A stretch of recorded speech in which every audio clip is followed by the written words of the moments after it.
Bonjour Isabelle. Bonjour Christophe. Eh bien, merci de nous recevoir chez toi. Si j'ai souhaité t'interviewer aujourd'hui pour ma chaîne Temps de Passion, c'est pour partager avec toi cette passion de l'écriture. En effet, j'ai appris depuis peu que tu avais écrit ton propre livre et que tu avais réussi à l'éditer, à le publier. On peut même le trouver en librairie. Et donc j'aimerais, si tu veux bien, discuter un petit peu avec toi de comment est-ce que tu en es arrivé là, comment est-ce qu'on écrit, comment est-ce qu'on peut publier, etc. Pour peut-être donner envie à celles et ceux qui nous regardent de passer le cap aussi et de publier leurs propres ouvrages. Il faut se lancer parce que c'est une super aventure, hein. C'est juste une super aventure. Moi, me concernant, c'est vrai que j'ai toujours écrit voilà, des petits textes, un journal intime quand j'étais ado. Voilà, j'ai toujours écrit des petites choses comme ça pour me libérer, pour évacuer, ou simplement parce que j'avais envie de mettre des mots sur, voilà, sur des situations, sur des choses qui me tenaient à cœur. Et puis voilà. Et puis un jour, ben, j'ai passé le cap, effectivement, parce que j'avais beaucoup de textes qui étaient prêts. J'ai rencontré une personne qui a été un petit peu le déclencheur de tout ça et qui m'a aidé à franchir le cap parce que oui, c'est pas évident de publier. On se pose beaucoup de questions et voilà, moi, en ce qui me concerne, donc c'est cette personne qui a été très décisive dans ce petit passage qui m'a permis d'accéder à la publication de mon livre. D'accord. Et donc, tu écrivais depuis toute petite déjà ou pas? Oui, ah oui, oui, oui, oui, Tu... oui, toute petite, je me racontais des histoires D'accord. dans mon petit journal le soir. Je racontais des choses qui n'étaient pas forcément vraies, hein, des choses que je m'inventais, enfin, comme on peut s'inventer des histoires quand on est gamin. Donc, oui, oui, j'ai toujours aimé écrire. J'ai toujours aimé écrire, oui. Ouais, ouais. Mm. D'accord. Donc, même arrivé adulte, tu as continué à écrire régulièrement. Est-ce que c'est quelque chose Oui, que- oui. est-ce que c'est quelque chose que tu pas t'imposais, mais dire tous les soirs, est-ce que tu écris tous les soirs ou c'est uniquement quand l'inspiration te vient? Mm. Est-ce que tu as Alors non, je ne me suis jamais imposé d'écrire quoi que ce soit. En fait, c'est vraiment quand j'en ressentais le besoin ou l'envie. Euh, non, non, non, je suis pas dans cette démarche de me dire il faut que j'écrive absolument. C'est pas viscéral non plus. Donc euh, non, c'est vraiment quand j'ai des choses à dire, quand j'ai quelque chose bon, j'ai beaucoup de choses qui me viennent en tête. Donc quand j'ai quelque chose qui vient, ben, je me dis allez, on y va. Et puis peut-être que ça aboutira à une histoire sympa à publier ou pas. Et puis voilà. Donc j'ai beaucoup de textes qui sont déjà écrits des tout petits textes, des bouts de texte de 5, 10, 15 lignes qui resteront peut-être à l'état de texte de 15 lignes, et puis d'autres progressivement qui vont aboutir à une histoire ou à un roman de 300, 400 pages. Enfin, je, je, je ne peux pas prévoir à l'avance, en fait. J'écris vraiment un peu à l'instinct et du coup, voilà, je démarre quelque chose sans savoir où je vais et puis finalement, ça donne des choses assez sympas. Donc, voilà, pour le moment, c'est ma façon de faire. Après, C'est intéressant parce que, en fait, là maintenant que tu as été publié, est-ce que tu as le même mm, état d'esprit quand tu écris? Je veux dire, avant d'avoir eu cette rencontre et d'un seul coup qu'on t'ouvre les portes de la réalisation d'un vrai livre concret, est-ce que t'avais déjà imaginé le fait de pouvoir être publié un jour? ah, moi, non, non, c'était pas, non, non, j'écrivais vraiment comme ça. Jamais je me suis dit, tiens, je vais écrire un livre, hein. Non, non, D'accord. non, jamais, jamais. Donc l'idée du livre, c'est venu quand même très récemment. Et ce qui, Non, non, non. ce qui fait que là, par contre, maintenant que tu as déjà écrit un livre, est-ce que Mm. ta façon d'écrire a changé? Est-ce que maintenant tu envisages maintenant les choses différemment? Alors, un petit peu parce qu'il y a pas mal de personnes malgré tout qui l'ont lu. Bon, beaucoup de personnes de mon entourage. Et puis après, le cercle s'est un peu agrandi. Donc j'ai eu aussi des retours de personnes que je ne connaissais pas, qui ont bien aimé. J'ai eu pas mal de retours plutôt encourageants et du coup, une demande en me Ah, disant, voilà, les gens me demandent régulièrement, alors à quand le deuxième, etc., etc. Donc c'est vrai que du coup, je me sens, c'est bizarre de dire ça, hein, mais tu te sens un peu dans l'obligation hmm, d'offrir quelque chose à, entre guillemets, tes lecteurs parce que ben, j'ai un peu le sentiment qu'on en attend un deuxième. Alors, ouais. ça fait plaisir quelque part parce que tu te dis, bon, si les gens te disent bah, vite, vite un deuxième, c'est qu'ils ont aimé le premier. Euh, mais du coup, ouais, comme tu dis, la façon d'écrire a un petit peu changé parce que c'est vrai que du coup, avant, comme je te disais, j'écrivais vraiment à l'instinct quand j'en avais envie. Et c'est vrai que là, depuis quelque temps, bon, je me dis, bah, Banalité, ça va faire un an qu'il est publié, hein, c'était au mois de mai dernier, 2020. Donc je me dis, mine de rien, ça va faire un an et ben, peut-être que voilà, un deuxième, il serait temps, il faut que je me bouge. Donc là, j'ai plusieurs projets en cours et c'est vrai que je m'y attelle de façon un petit peu différente. Parfois, je me dis, bon voilà, faut que je m'y mette. Alors c'est moins agréable pour moi parce que c'est vrai que j'ai envie d'écrire quand j'ai envie d'écrire, pas parce Oui. qu'on me le demande ou pas parce que il faut que j'écrive. Donc il faut que je trouve, je pense, un équilibre par rapport à ça. Mm. Est-ce que tu crois, par exemple, que pour bien écrire, il faut beaucoup lire? Je veux dire par là, est-ce que justement, pour puiser dans ce vocabulaire, cette grammaire, le style en même temps, Mm. pour être Mm. capable d'écrire, est-ce qu'il faut Mm. être aussi forcément un lecteur de livres? Pour être capable, je Mm. sais pas, pour décrire des lieux, des personnages, pour décrire des émotions, pour décrire des actions. Par exemple, moi, je me demande, est-ce que quelqu'un qui lit jamais de livres policiers pourrait écrire un Mm. polar? Parce qu'il y a une façon particulière d'écrire un policier, Ouais, parce qu'il y a un côté une ouais. enquête, il y a des indices, il y a des Mm, suspects, il y a du suspense. mm, C'est mm. pas la même façon d'écrire que d'écrire un roman d'amour, etc. Quoi. Ah, c'est sûr, c'est sûr, c'est sûr, C'est pour ça que je me c'est disais que ce sûr. que tu puisses dans les livres, c'est ce qui alimente aussi Mm. ta capacité d'écriture. Ah ben c'est Ou sûr. pas? Non, Ouais. non, mais c'est sûr que les styles diffèrent en fonction de ce que tu veux écrire. Donc oui, c'est sûr que quelqu'un qui veut se lancer dans le roman policier, c'est sûr que s'il ne lit que des romances, oui, il va peut-être avoir plus de mal à trouver la structure de son bouquin. Mais voilà, moi je Mm. pars du principe aussi qu'à partir du moment où tu as un intérêt au départ, tu vas le travailler. Moi, je sais, pour reprendre ton exemple du polar, du policier, moi, je ne suis pas du tout, euh, voilà, enfin, j'aime bien, mais à petite dose, hein, c'est pas vraiment ce qui m'intéresse, et je pense que je serais incapable d'écrire un polar. Maintenant, si vraiment j'avais envie de le faire, je pense que je me documenterais que sur justement la structure, sur oui, les méthodes pour bien écrire un polar, et je me dis, ben, pourquoi après tout, je ne serais pas capable de le faire, hein, tu vois?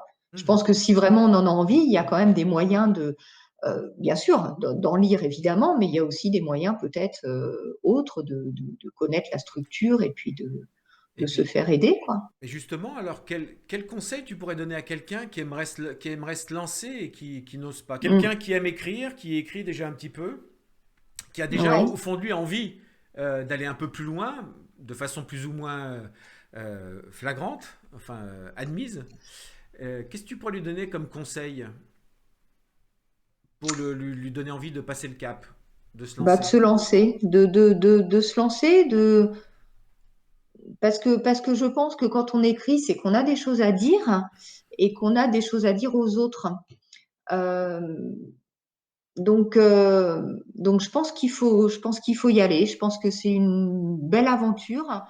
Est-ce que tu leur conseillerais de faire lire ce qu'ils ont écrit à des proches, à des inconnus, ou pas, pour commencer à avoir des retours, quoi? Comment est-ce qu'on peut se dire, parce que forcément, ce qu'on écrit, c'est notre bébé à nous. Il y a de fortes Ouais, chances qu'on aime nos enfants à nous. ouais, ouais. Et comment pouvoir un peu se mettre un peu en danger au bout d'un moment, en commençant à demander l'avis des autres? Est-ce que c'est une Alors, bonne idée de demander l'avis des proches ou carrément pas? Dans ton cas, comment tu as alors, procédé par exemple, toi? Quel a été le alors, retour que tu as eu? dans mon cas, je l'ai fait, peut-être un petit peu trop d'ailleurs, mais ça rejoint ce que je te disais tout à l'heure par rapport à la confiance que je pouvais avoir en moi.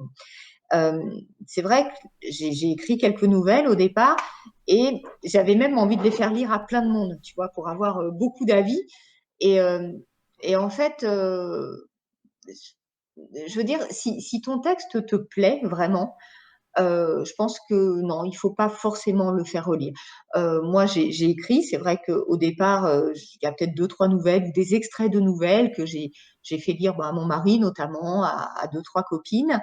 Et puis c'est vrai. Bon, alors c'est vrai que le bon côté, c'est que ça peut t'inciter parce que moi, tout de suite, on m'a dit mais c'est vachement bien, mais si, vas-y, lance-toi, tout ça. Donc bon, ça peut aider à franchir le cap. Donc oui, je me dis si on a des gens dans l'entourage qui sont un petit peu lecteurs ou pas d'ailleurs, hein, ça peut aider, ça peut aider. pour quelqu'un qui va être juste à la limite de se dire, bon, est-ce que je suis capable, est-ce qu'il faut que je publie ou pas, peut-être de le faire lire à 2, 3 personnes de l'entourage qui vont l'encourager en disant, mais oui, bien sûr, vas-y, parce que franchement, ce que tu écris, c'est intéressant, donc vas-y. Oui, après, il faut, comme tu dis, c'est un bébé, hein, un livre. Hein, bon, on se livre dedans, clairement, on met des choses de soi. Euh, donc ça peut être aussi, voilà, il peut y avoir le revers de la médaille qui va pas forcément être agréablement reçu parce que si les gens te disent oui, bof, ça, non, ça, on peut mal le percevoir, mal le recevoir. Et voilà, on peut se dire aussi, moi, ce que j'ai écrit, ça me plaît, c'est valable, et donc j'y vais sans l'avis de personne. Après, je pense que c'est un petit peu le ressenti de chacun. Non, Mm. mais j'aime bien l'idée, quoi. Se dire, avoir confiance dans ce qu'on a écrit, et, quitte à le Mm. faire relire par quelqu'un, mais dans ce cas, quelqu'un d'extérieur qui soit Bien purement un sûr, correcteur d'orthographe et de grammaire, pour vraiment juste exactement, les gros exactement. trucs. Et après, Mm, derrière, mm. tenter de passer le cap pour C'est le ça, publier. C'est vrai qu'aujourd'hui, avec les réseaux sociaux, on peut quand même déjà facilement, de façon anonyme, publier plein de choses et puis voir si ça a du succès avant exactement. même de passer le cap Oui, officiellement, hein. C'est vrai qu'il y a quand même des conforts aujourd'hui de communication quand même. ouais. Mais donc justement, alors, on va glisser tout doucement un peu sur ton cas concret, parce que moi, je trouve ça génial d'avoir des livres dans le tiroir, et puis d'un seul coup, et qui se retrouvent chez le libraire. C'est quand même chouette. Mm, mm, mm. Dis-nous-en un petit peu plus. Alors, tu me parlais tout à l'heure d'une rencontre. Donc, tu as rencontré quelqu'un, et c'est ça qui fait que d'un seul coup, ça a été le Ouais. déclencheur à la réalisation de ce livre, en fait. Bah, comment on fait? Moi, si demain je veux sortir mon livre, qu'est-ce que je dois faire? Qui je dois contacter? Comment est-ce que je trouve? Je sais pas, il me faut une maison d'édition, un distributeur, Ouais. il me faut un Alors, producteur, il me faut quoi? il y a plein de moyens. Donc, bon, maintenant, il y a l'auto-édition, hein. Il y a beaucoup d'auteurs qui éditent leurs livres en auto-édition. Moi, je n'ai pas fait ce choix parce qu'en auto-édition, je pense qu'il faut être peut-être un petit peu calé quand même pour faire la mise en page. Bon, ouais, bon, moi, j'avais quand même envie qu'on me fasse mon livre, qu'on me le fabrique, voilà, que j'ai juste moi à vérifier et puis voilà, qu'on me livre mon livre tout fait comme ça. C'est vrai que je n'ai pas osé, peut-être bêtement, je n'ai pas osé l'envoyer à des grandes maisons d'édition connues, Ah oui. Gallimard, Seuil et compagnie. Donc, quand tu tapes sur Internet, donc pour te répondre, si tu veux faire éditer un livre, tu vas dans ton moteur de recherche, faites éditer votre livre, et là, boum, tu as je ne sais pas combien de maisons d'édition, plein, faites éditer votre livre, envoyez-nous votre manuscrit gratuit, blablabla. Bla, bla, bla, bla. Donc, j'ai sélectionné pas mal de maisons d'édition, j'en ai sélectionné une douzaine, euh, et j'ai envoyé mes textes, voilà, en me disant, ben, ça y est, c'est parti, maintenant, advienne que pourra. Et j'ai été agréablement surprise parce que toutes les maisons que j'ai contactées m'ont répondu avec des commentaires dithyrambiques sur mon livre. C'est formidable, c'est magnifique, vous avez une écriture incroyable, l'émotion, etc. Enfin, vraiment, je me suis dit, oulala, voilà, qu'est-ce qui se passe? Sauf que toutes ces maisons d'édition sont des maisons à compte d'auteur, c'est-à-dire qu'elles demandent une participation financière à l'auteur. Après, c'est un choix. Cette participation financière, a priori, elle sert à fabriquer les premiers exemplaires du livre, elle sert à un petit peu la promotion. Voilà ce qu'on m'a un petit peu expliqué. Mais moi, je ne suis pas allée vers ces maisons parce que déjà financièrement, je n'avais pas le budget pour. Et puis, j'ai été aussi conseillée par une libraire qui m'a dit, mais pas question, voilà, enfin, tu fais éditer ton livre il plaît, l'éditeur, il prend tout à sa charge, tu n'as pas à débourser un centime. D'accord. Voilà, et c'est comme ça que j'ai atterri donc, dans cette maison d'édition qu'on appelle alternative, qui s'appelle Edilivre. D'accord. Parce que là, tu te retrouves quand même Bah, avec un livre physiquement qui existe et exactement. que tu Ouais. peux après distribuer, diffuser toi-même. Tu es dans une maison d'édition. Donc Mm.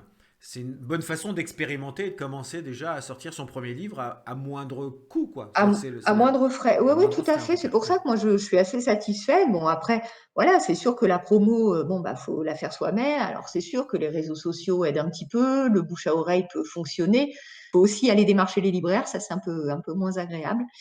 Mais bon, voilà, je le savais, hein, je le savais à l'avance. J'ai pas eu de mauvaise surprise. Donc, En tout cas, tu t'es baladé, toi, avec ton petit carton de livres et pour aller voir les Là, c'est libraires, leur faire voir le livre. ça. Tiens, est-ce que vous voulez mettre ça dans vos rayons? Ouais. D'accord. Alors oui, oui. Le petit bémol, c'est que ça fait 1 an qu'on est en confinement. Mon livre Oui, a été publié en plein confinement. Comme tu le sais, les librairies, parce qu'elles se sont beaucoup bagarrées justement, mais les librairies ont été fermées pendant longtemps. Enfin, c'était du click and collect, enfin, c'était très compliqué. Donc c'est vrai que je n'ai pas pu me balader autant que ça chez les libraires. Bon, j'en ai contacté quelques-uns par téléphone. Euh, Puis bon, je suis allée aussi en librairie dès qu'on a pu un petit peu laisser y aller. d'accord. C'est déjà c'est déjà une belle aventure qui paraît quand même Ouais, c'est assez super. accessible quand même. J'aurais pensé Mm. ça Oui, plus difficile, mais c'est vrai que ça se simplifie de plus en plus oui, l'édition de livres. Je pensais pas qu'il y avait bien autant de sûr. maisons d'édition. Comme tu me Ah, disais que bah, quand tu as été moi non recherché plus. sur Internet, il y en avait plein. Je pensais pas qu'il y en avait Ouais, autant que ça. si, si. Euh, et après, aller voir les libraires, les circuits de distribution, se faire un nom, Mm. avoir son fan club. Et voilà. Donc après ce petit tour d'horizon, je vais prendre un petit moment quand même pour parler de ton livre. Donc banalité, pas si ordinaire. Le passy Mm. est entre parenthèses. Je mettrai de toute Et en façon tes minuscule. coordonnées. Je mettrai une photo à la fin de la vidéo et quelques liens pour ceux qui veulent aller éventuellement le commander ou en savoir plus déjà. Mais Mhm. juste pour nous mettre un petit peu en appétit, est-ce que tu peux nous parler un petit peu de ce livre? Bien sûr. Qu'est-ce qu'on va y trouver? Qu'est-ce qu'on y trouve? Qu'est-ce que vous allez y trouver? Oui. Alors, en fait, ce livre, donc, j'ai écrit 12 nouvelles. Sont des nouvelles sont des textes qui m'ont été inspirés du quotidien, en fait, de ce qu'on est tous amenés à vivre plus ou moins dans notre quotidien, euh, avec mais avec quelque chose qui va faire que ce quotidien va prendre une tournure un petit peu spéciale, pas ordinaire, d'où le titre justement. Voilà, et j'ai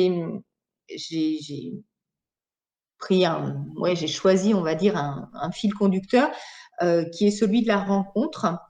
À savoir que dans notre quotidien, on est tous amenés à rencontrer des personnes qui vont, voilà, qui vont nous apporter quelque chose, qui vont changer peut-être notre vie, alors pour quelques jours, pour quelques semaines, ou peut-être pour la vie.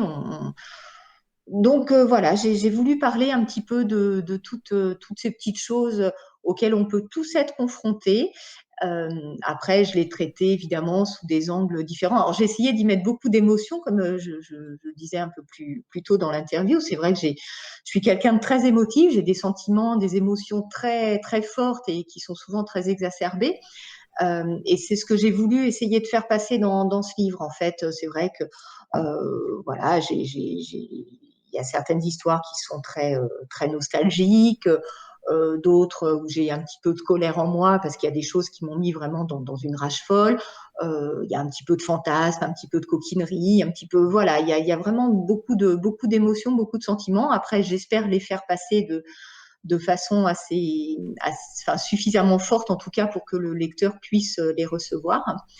Voilà, donc ce sont des nouvelles, comme le dit le titre, hein, des choses assez ordinaires, mais voilà, qui, par la rencontre de l'autre, vont prendre une petite tournure un petit peu particulière qui va faire que ces nouvelles vont devenir un petit peu plus extraordinaires ou un petit peu moins ordinaires, on va dire. Voilà, petit D'accord, résumé. écoute, hein, mais bah écoute, j'espère que ça donnera envie à certains, si ce n'est d'écrire un livre, au moins déjà de jeter un coup d'œil au tien. Ouais. Est-ce que Mhm. je peux me permettre pour clôturer de me refaire ce petit plaisir juste de lire le préambule de ton livre? La dernière fois qu'on s'était Bien vus tous sûr. les deux, je m'étais fait le Mm. plaisir de le lire et ça donne, je trouve, ça donne une bonne impression du livre et Mm. voilà, ça peut donner envie. Donc c'est le préambule. Vas-y. Je crois beaucoup aux rencontres. Il y a toutes ces petites rencontres du quotidien qui sont, selon moi, assez ordinaires et qui n'auront pas forcément beaucoup d'incidence sur l'avenir. Et puis, il y en a d'autres, plus vraies, plus fortes, plus sincères. Celles qui donnent tout son sens à ce joli mot rencontre. Celles qui vous marquent à jamais. Ces nouvelles, ce sont des ressentis, des émotions, des sentiments. Volontairement suggérés pour laisser au lecteur la possibilité de se glisser dans la peau de chaque personnage, de s'en approprier la vie, l'histoire. Parce que ces nouvelles sont des récits a priori banals, ordinaires, mais qui, parce que la rencontre de l'autre a quelque chose de particulier, vont devenir une expérience, une énigme, un risque, une aventure. J'ai écrit ces 12 nouvelles avec tout l'amour que j'ai puisé au fond de mon cœur. J'ai souri, j'ai ri, et j'ai pleuré aussi, parfois. Je vous souhaite de ressentir autant d'émotion et de plaisir à lire ces 12 nouvelles que j'en ai eu à les écrire. Oh ben écoute, c'est déjà un très très joli préambule. On a envie d'en savoir un peu Merci, plus. Pardon? merci de l'avoir lu. Ben oui, écoute, Merci de l'avoir lu. Parce que oui, c'est vrai que c'est bon, voilà, c'est la deuxième fois, mais ça me touche autant que la Ah première, ben hein, écoute, franchement. je fais, en tout cas, je m'applique à chaque fois pour bien le lire. Ouais. Et c'est vrai que Mm, je voulais te refaire ce petit cadeau parce que je me dis que quand on mm. écrit un livre, on Ouais, n'a c'est pas un souvent cadeau, c'est vrai. l'occasion qu'on nous lise nos livres. Donc, Ah bah surtout, oui, non, donc non, c'était non. l'occasion. Non, c'est très touchant, vraiment, Ah bah j'adore, écoute, hein. tu vois, eh Ouais, ben, c'est hyper touchant parce que, bah, comme je te l'avais déjà dit, c'est vrai que personne ne m'a jamais lu aucun extrait à voix haute, encore moins le préambule. Donc c'est vrai que de se le prendre un petit peu comme ça en pleine figure, si je peux utiliser l'expression, ouais, c'est hyper touchant, vraiment, bah écoute, vraiment. bah Donc tant merci mieux. beaucoup. Tant Mm. mieux. Non, mais Ouais. c'est très touchant à lire, c'est bien écrit, donc c'est vrai que ça donne envie d'aller un peu plus loin. Bah Mm. écoute, merci encore de nous avoir accueillis chez toi pour nous parler de ta passion sur l'écriture et de nous avoir permis de découvrir comment est-ce qu'on peut passer d'une passion à une concrétisation, d'avoir un livre qui est devenu une existence physique et palpable. Toi, tu es situé dans le Val-de-Marne. Moi, je suis en Seine-et-Marne, mais ce qui prouve que ces interviews ont déjà une portée pratiquement internationale. Donc, écoute, Ouf. merci encore pour ce petit moment. Je te souhaite le meilleur et tout le succès possible pour ce livre actuel et les autres à venir. Ben, je te remercie beaucoup, beaucoup aussi de m'avoir, enfin, de me donner l'opportunité de présenter un petit peu mon livre, enfin, de lui offrir une visibilité aussi un peu plus importante. Voilà, et puis ben, je te souhaite aussi beaucoup de réussite dans ces interviews parce que c'est un moment très sympa. Franchement, c'est très agréable et merci à toi, vraiment.